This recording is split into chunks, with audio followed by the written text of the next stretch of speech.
All right, today we are diving into one of the weirdest, wildest, and most innovative plays from the entire Elizabethan era, George Peele's The Old Wives' Tale.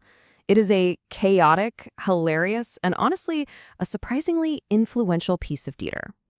So let's start with this. This one phrase is probably the play's biggest claim to fame.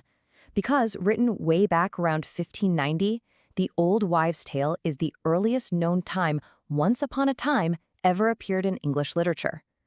George Peele was, and I mean this literally, setting the stage for every single fairy tale that came after.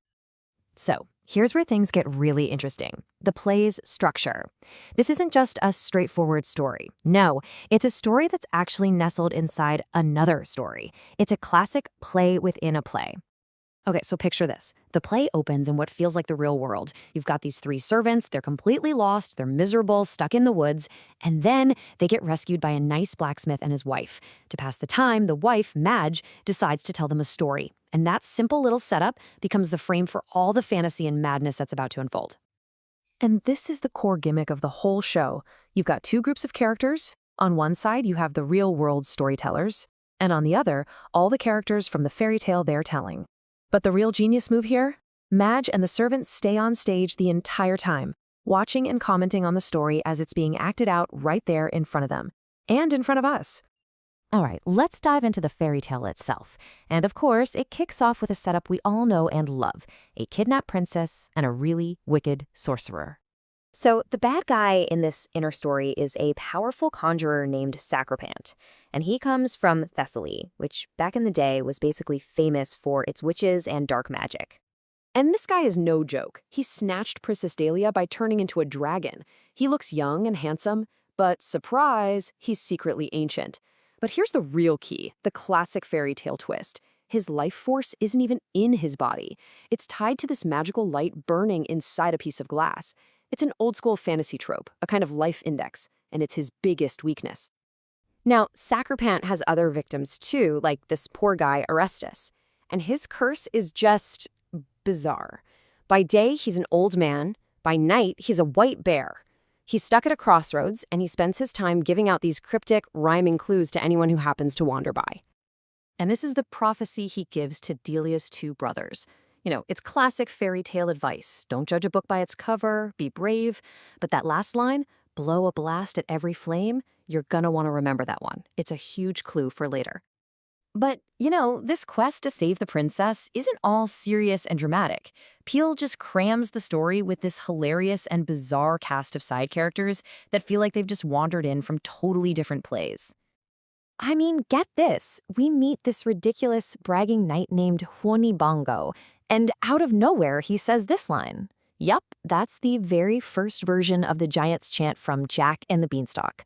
It's another mind-blowing first for this one play. And to add to the total chaos, there's this whole other subplot that feels like it's from a completely different folktale. You've got a guy with two daughters, one's beautiful but mean, the other is ugly but kind, and our man-bear oracle, Orestes, sends them off to a magic well to find husbands. It just gets weirder and weirder. So, in the middle of all this comedy and all these curses, a true hero finally shows up. And his path to victory isn't about strength or fighting. It's about a simple act of kindness. So, meet Eumenides. He's our genuine hero, a wandering knight who's also trying to save Princess Dahlia. And just like everyone else, he gets his own personal prophecy from our friend, the man-bear, Orestes. His prophecy is, of course, another riddle. Basically, give away everything you have, more than you can afford to, and in return, you'll gain the help of the dead. I mean, sure, sounds easy enough, right? And what do you know? He gets a chance to act on this super weird advice almost immediately. He stumbles on this argument where some church officials won't bury a local guy named Jack because he died broke. And this is the moment. Eumenides pays the 16 shillings for the funeral with the very last coins he has to his name. He literally gives more than all he has. It's this incredible act of pure generosity. And guess what? It works.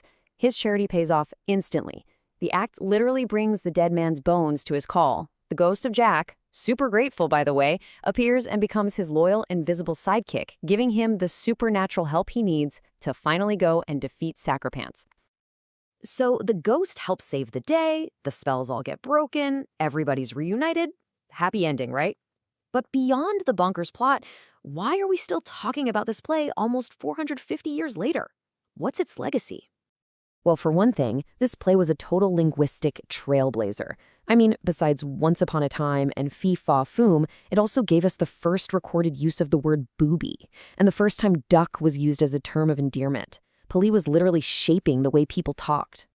And check out this timeline. It really puts things into perspective.